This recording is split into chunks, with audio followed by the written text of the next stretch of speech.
Glad to have you back for this session on biofield regulation, how energy shapes the nervous system health. Dr. Sharnael Wolverton Sehon will be joining us for this session. She is a naturopath physician and a researcher. Her work explores the biofield, the subtle energetic systems that surround and inform the body, and how coherence in the field influences the stress response, our immunity, and our overall well-being. She helps people understand energy not as something abstract or mystical, but as practical, measurable information that affects daily life, health, and resilience. Welcome, Dr. Sharnael. Hi, so thankful to be here and I appreciate your work. I mean, my goodness, this is such a big thing to put on. For those of you who are watching, I've never done this before. Just trust me, this takes a lot of working things out to make this happen. So kudos to you for all your hard work to bring this amazing information out to the world. I appreciate that because there is a lot that goes on in the background, and there's a lot of intentionality that we put into this to make it move forward. So you really do some unique work that I think a lot of people will talk about and reference, but they don't truly understand a lot of times. So for someone new to the term biofield, or maybe they heard the term, they're unclear about the meaning, can you just explain a little bit about it in practical terms and how it could be relevant to someone's life? Absolutely. It's my favorite topic. I have a visual if that helps. Oh, This is, pardon my artwork, if you even want to call it artwork, but in my book, The Science of Miracles, I talk a lot about how the biofield works. And this is like, pretend you have this invisible realm around you. And the average, I mean, this person is not smiling, but so depending on what your situation is going to reflect what's going on in your field. Everyone has a biofield. The average person's field, some people call them aura, electric belt. I'm sure there's other names for it that I'm not thinking right now. But the average person is about 4 feet. Some people up to 6 feet. And what I found out using David Hawkins' map of consciousness is the higher a person is in consciousness, the further out the field goes, which is kind of interesting. Because if you're familiar with the map of consciousness, 0 or anything under 200 is what they would call, not integrous, or not having the best intentions, or just not like on the up and up with truth. Anything above 200, which is courage or truth or honesty, is really high. So someone earning the average of 200 is going to have at least a 3-4 foot field. I have tested some people up to like 21 feet, which is amazing. But someone who's lower, really interesting. What I started feeling when I was doing biofeedback, I was noticing like some people's fields were just really convoluted and had a lot of different things going on. And the lower the field, the smaller, the lower on the map, the smaller the field was. And I actually found some people who were like in the 50s or below, and they had not only no field, but they were like inverted. And really? we've heard the term energy suckers and that kind of thing.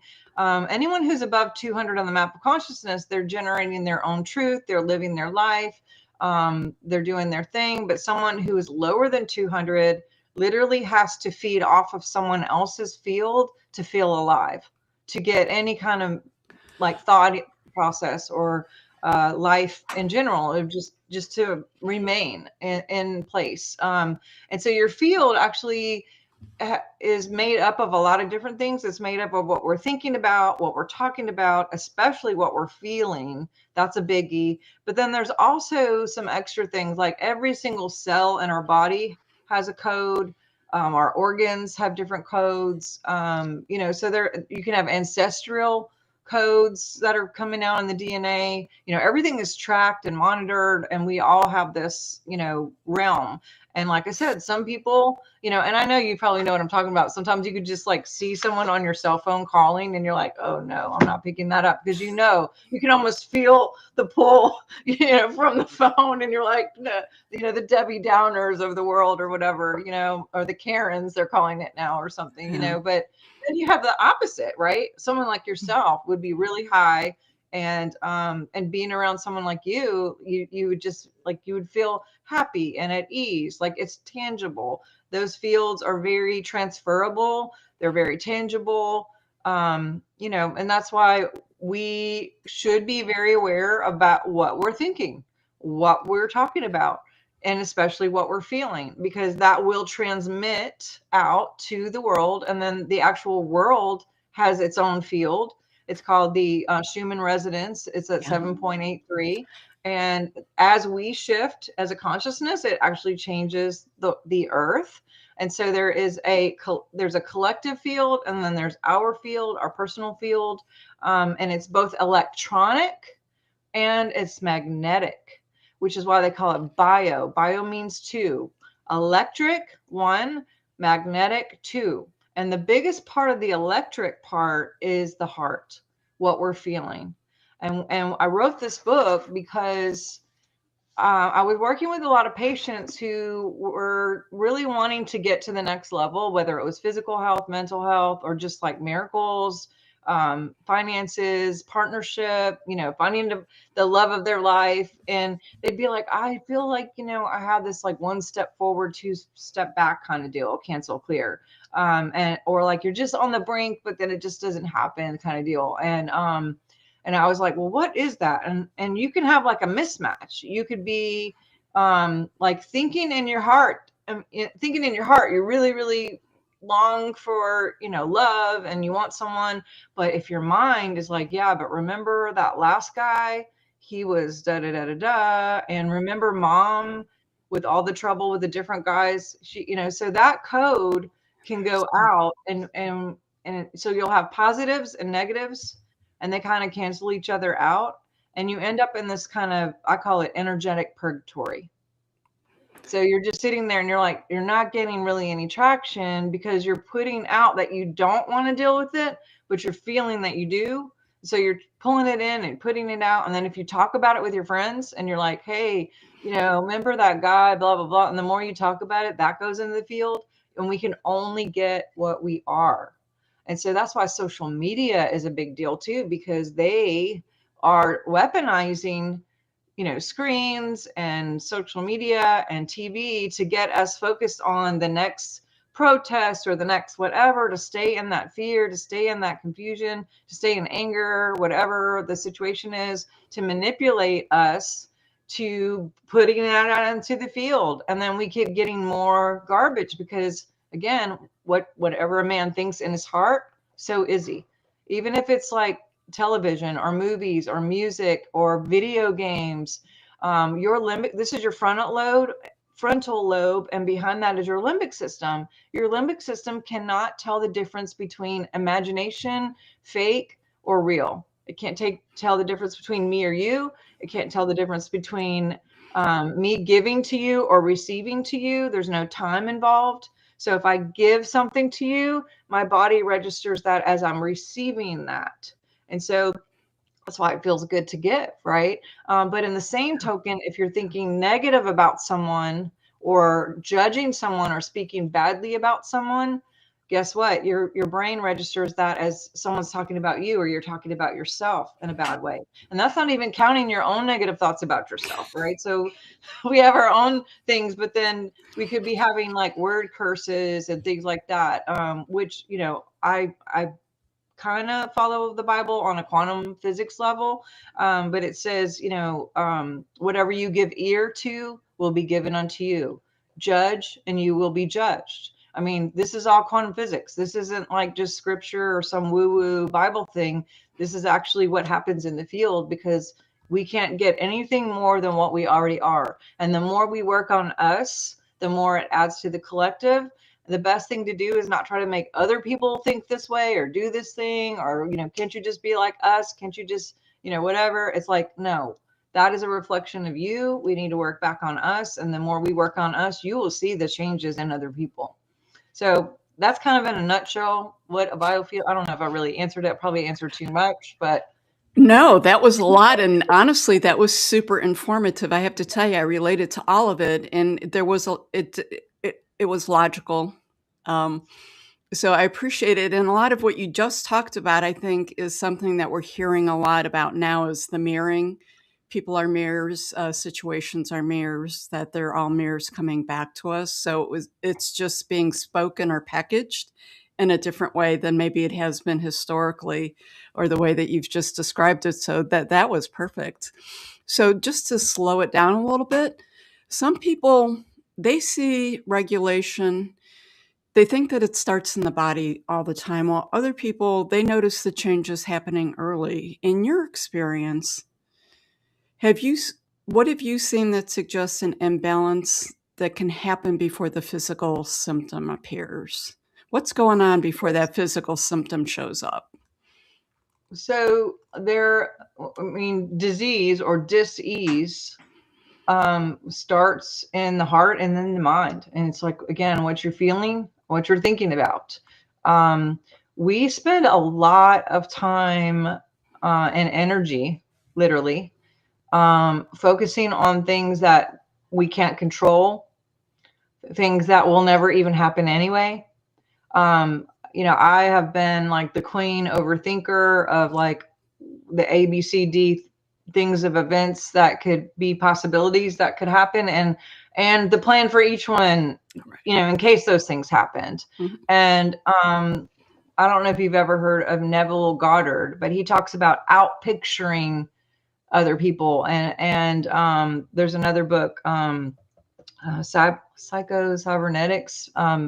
I think that's how you say it, but and he just says, shut down all the fake imaginations, because we will create our worst case scenario.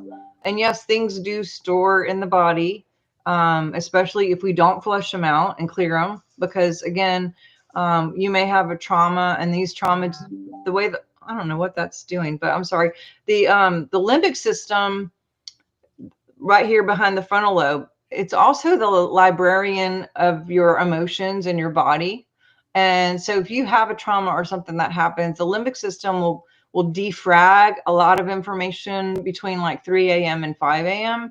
Because we don't need to remember every single thing that we see all day. We're getting so much data, more than any time in history, really. And we don't need it. So we have this thing in the brain called the reticular activating system that basically sorts out like what isn't really important. Like, what color was the lady at the grocery store's shirt when you went there last Wednesday, and what music was playing in the background when you were grocery shopping that day, and what perfume. We're regulating our heart. We're thinking, all these things are going on. Why we're listening, why we're doing things, we're multitasking. That defrags in the middle of the night. What's left over that doesn't defrag, the limbic system says, you know what, I'm going to put that in a body part, and I'm just going to let it sit there for a minute, until she's ready to like flush this out, or he is ready to flush this out. Now it could sit there dormant 5 days, 20 days, 10 years, 5 years. I mean, it's until you run into something enough that it keeps hitting that organ. Then you will start to see symptoms. And when you see those symptoms, then what most people are told: go to the doctor, and then the doctor will give you pain medicine to turn that pain off so you don't feel that anymore. Well, we're not really trained. A lot of doctors aren't trained to go, well, what is the cause? It's the root of why you're even having the pain in the first place. I mean, yeah, if it's a car accident or something like that, we know. But if it's emotional or if it's traumatic, then, they're not looking into that. And so we can find where there's been trauma and clear the trauma, so the symptoms actually go away. And biofeedback will do that. And there's a lot of other energy medicine things that do that. Some things tend to stick a little more than others. Like, some things could be like, oh, she said something bad at me, blah, I don't care, keep going, and you defrag it, right? You can maybe even defrag it before the 3 a.m., 5 a.m. But if we're not sleeping during 3 to 5 a.m., we won't defrag as much. If we eat before we go to bed, we won't defrag as much because most of the energy is going towards trying to digest. But also, if it's something really, really traumatic, or if it's something that happened from an authoritative figure, like a coach or a teacher or your parents or something like that, it can have a little more stick. If it's something that's been repetitively happening, like really bad, or if it's sudden, like you got thrown off, a person got thrown off a horse, or, it may have a little more stick. Those things can stick a little extra. And you can have a combination of those. Like maybe someone attacked someone else and it happened to be a coach and it's the 5th time that it happened, so those have like a triple stick, and the limbic system may not flush it as much. So it may go, I'm just going to put this over here. But yeah, the problem is most of the doctors are just going to give you opiates, or not you, a person, opiates or some other thing, and just send you home and go, yeah, just take this and you'll be better. And they don't do x-rays. They don't, it's like, or they charge you all of that and insurance, and you still go home knowing I don't have a clue what's going on, and they're not fixing it. They're just putting a Band-Aid on it. Like if you take your car to go get your oil changed, if they looked at the light and they were like, yeah, let's just unplug the light and make that noise go away and get on the road and you're fine. You're fine. No, that's not how it works. The body blows up, and so does the car. So getting to the root issues is major. Okay, so I love this because this is just a flow from our first 2 sessions. Like, you can't make Oh, this up, that this is linking up, and the same thing happened yesterday with different topics, so I love it. So right now, we know anxiety is a big issue, and it's just getting more and more and more out there, and I'm reading more research on how, uh, they're linking the immune system and the things that affect the immune system to your more bigger traditional issues that we see in medicine with different cancers. So we'll say it's getting more press. I don't think that it's new research, it's getting more press. So from your perspective, is there a way to start to develop an awareness when you start feeling energetically off before you get to that point of anxiety or burnout or immune issues? yeah, I think that awareness, like you said, is key. And to be fair, I don't think the average Joe takes enough time just to be for a minute. We're so bombarded again with scrolling and technology. I mean, there's screens in every room, and in your pocket, and notifications and emails, and so many different ways people can get to us, that I don't always, if I didn't personally schedule time to be off and literally have something on my phone that says like 10 o'clock to 8 in the morning, I can't even use my phone. It blocks it. I do my different practices in the morning just to be quiet and get quiet. I do stuff at night to get, to listen in and tune in. But the average American is working 2 to 3 jobs at a time with kids, and just trying to survive most of the time right now. And so, like, to get a moment, I mean, isn't always easy, I think it's important to make sure that self-care is really here, because healthcare isn't really healthcare. And if we are not our own advocate and taking care of our own health and being the guardian of this body that is encapsulating our spirit and our soul and all the wonderful things that we are, that no one is like, but you guys watching, you're the only you, and you need to take care of you. You get to take care of you.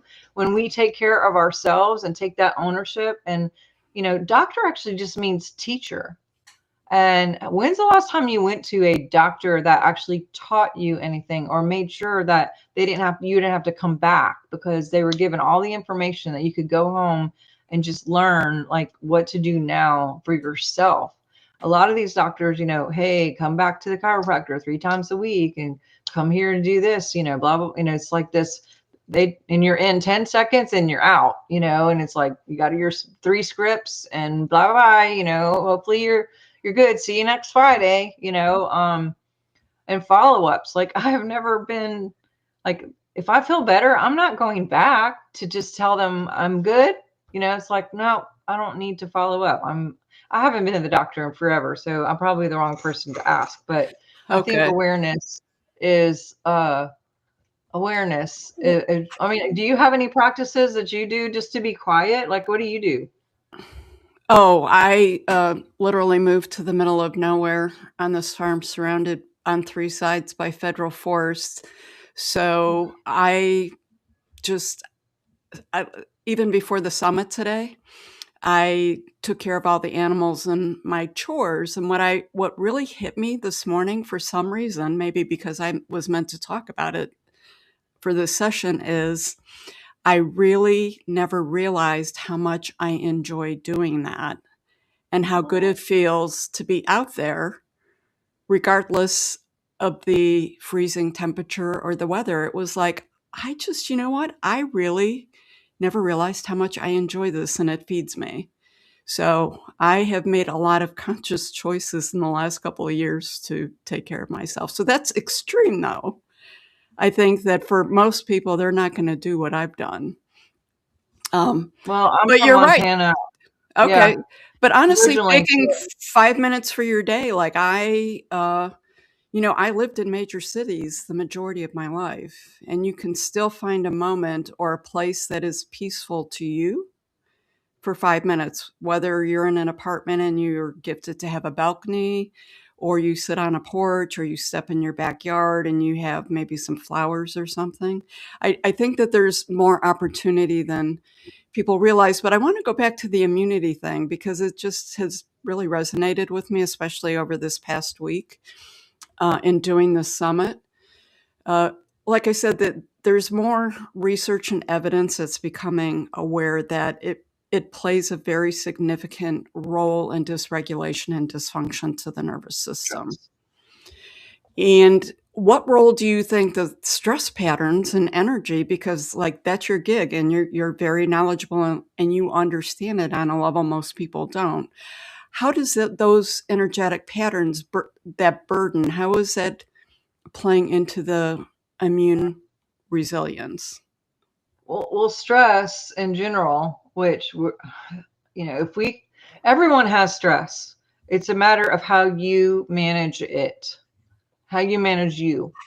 Because I talk to patients all day long and they could tell me, I mean, it's a counseling session, ends up being like, they could tell me all their things. And guess what? I could come back and we could play tit for tat, and I got just as much going on, and that's not a brag. I'm just saying life is life. And it's how we manage what we're facing, and not just having this, oh my God, everything is just a thing, and then talking about it and then just making it bigger and just marinating in all of that. Because what happens is cortisol levels will be affected, your adrenals will be affected, and this does change the field. If we have fear vibes, that we just keep getting more stuff that will create more fear, and a person is inviting more fear.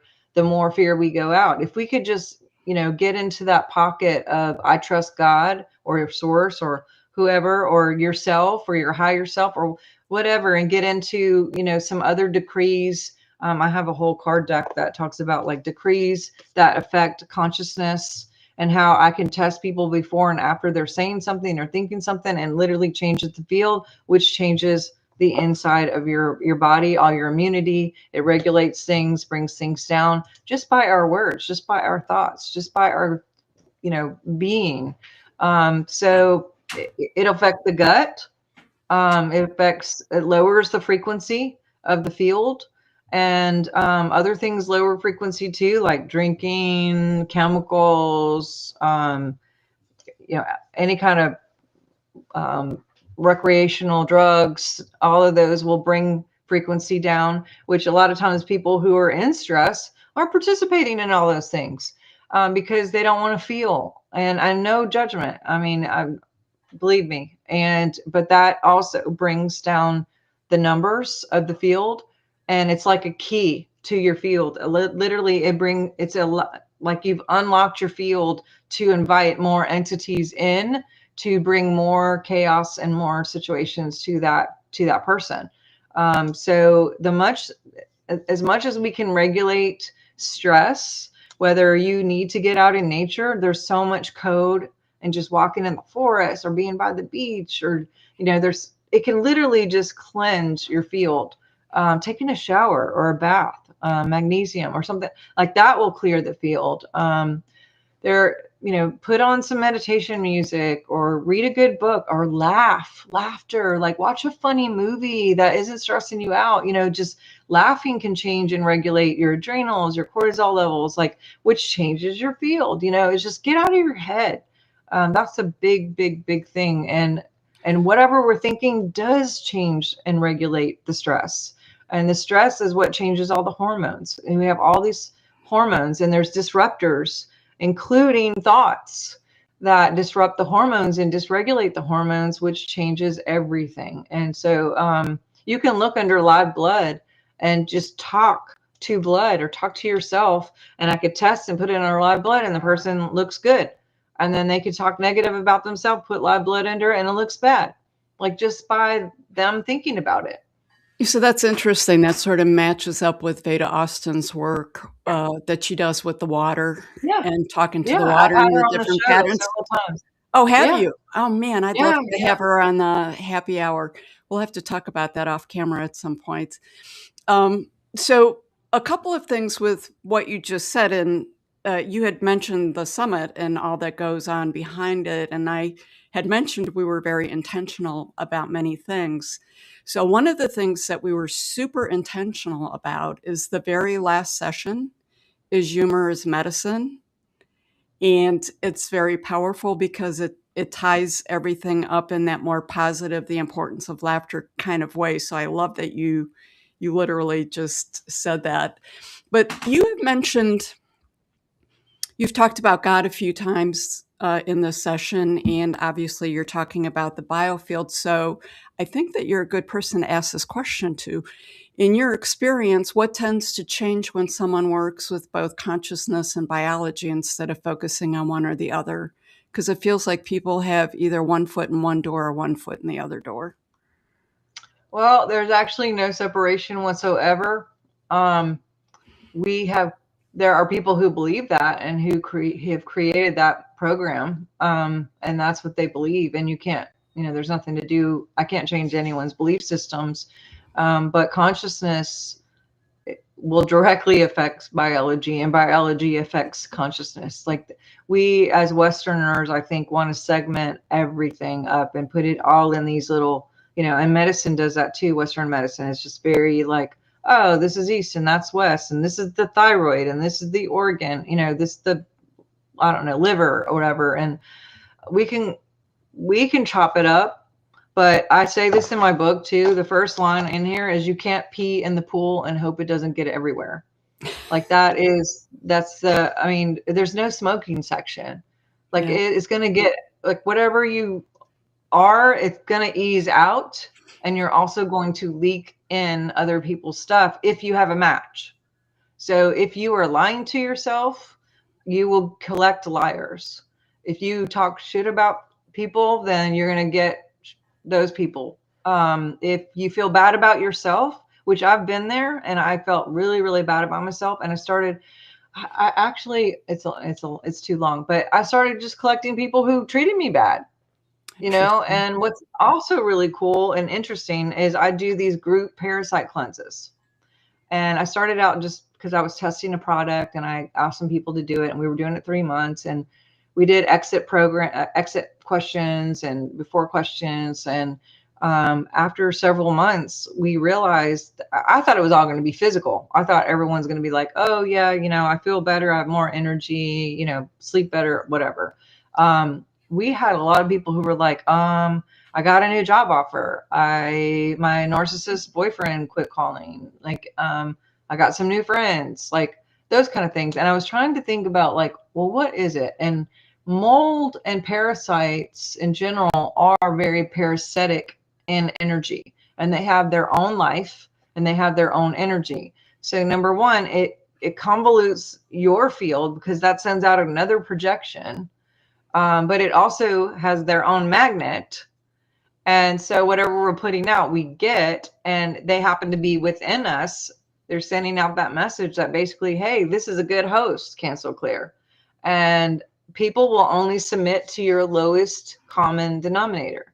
So a lot of people who are like, why am I getting cheaters? Like, I always attract these guys who just cheat. It's like, well, look to see if you have parasites, if you have mold, and look to see if there's anything in your life that you are living a lie in. And it could be maybe you're at a job you're not supposed to be at. Maybe you're not living in the right city. Maybe you are with a guy that you shouldn't be, or partnered in a business with someone you shouldn't be. Like, what area of your life isn't true? Because something is attracting that. And there's been people who just have one blow after another, and you're like, wow, why do they always get that? It's almost like they're cursed. And it's just like, well, what is it that isn't aligned that's allowing that to happen? Because again, we can only get what we are, and anything that shows up is ours to fix. And some of it can be ancestral. Sometimes there's things going on, and talk a little like more about that.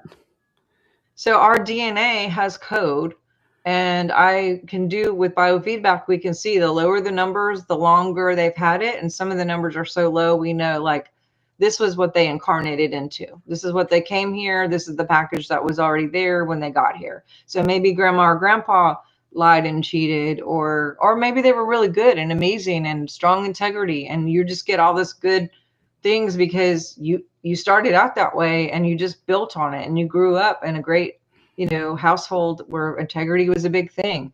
But the word integrity actually means integrated. And so when we're integrated with consciousness, with God, whoever, with love, because God is love. Right. And so if God bothers you, just think love, like what's aligned with love, because anything less than love isn't your highest. And when we quote repent, pent is just the penthouse. This is the highest floor right here. And to repent means just think again, get a new thought, get a new program, think about something better, turn around and do something different based on what your thoughts are. And so, I happen to believe that there is a higher power of some kind, someone who I think it's more code or spirit, or I don't know what you call it. But whether who knows what's going on, but something's out there that causes this exchange. And this is the cover. You can kind of see this is, everyone has this Merkaba situation, and we all have this field, and we can beef up the numbers and get more good things and synchronicities and all the wonderful, beautiful things, or we can keep working on ourselves and get rid of parasites and get rid of energetic parasites, and kind of take away the signal, like remove the signal and watch what happens. It's pretty cool. That is just amazing. The whole parasite thing and the parallels with that was very eye-opening. So if you can talk a little bit about, you mentioned the TVs and the Wi-Fis and the phones and all these electronic things that we're exposed to. How is that affecting everything?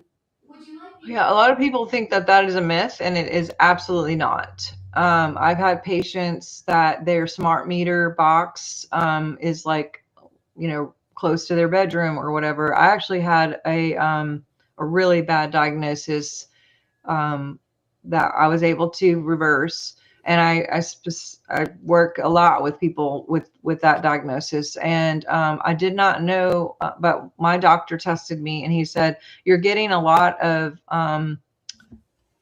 like high voltage energy in the night between like 10 to 8 in the morning. He was like, are you sleeping with your phone?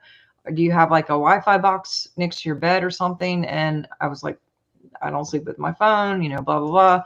So the next day the power went out in real life in my house. And the guy came and he's like, where's your little box still? And I'm like, I don't know.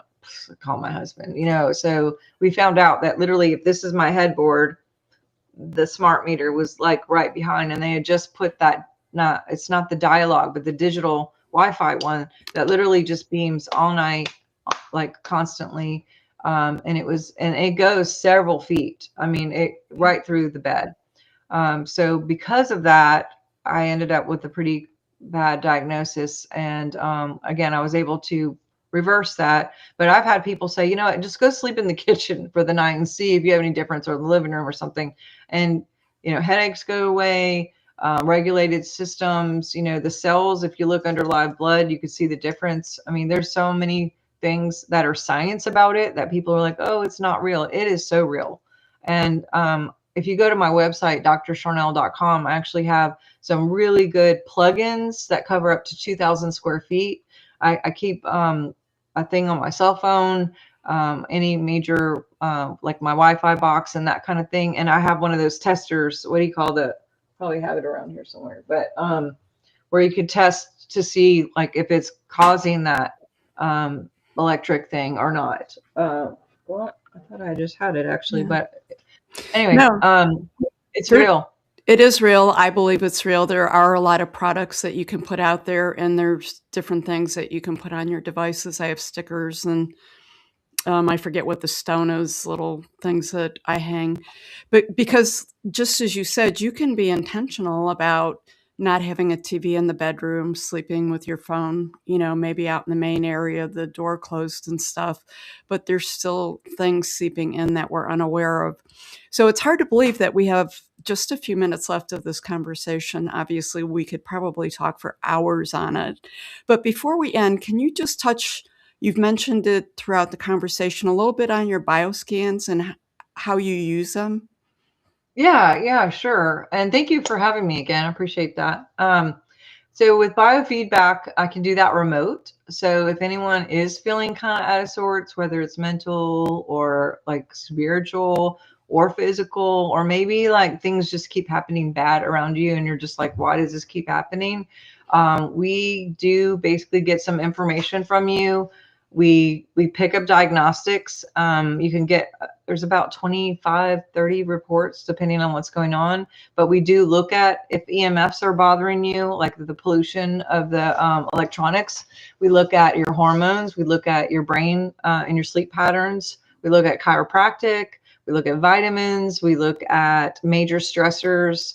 We look at emotional trauma, if there's anything stuck there. We look at psychic attack, or if there's cords that need to be cut. Gosh, what do we? There's so many reports. But we can see if there's Lyme or parasites or fungus or mold. And then what do you do with that information? Yeah, and we can even look at digestive system, which can affect, depression and immunity issues and that kind of stuff. But once we get the diagnostics, the software will create frequencies to send back to you to already like get you in a better spot.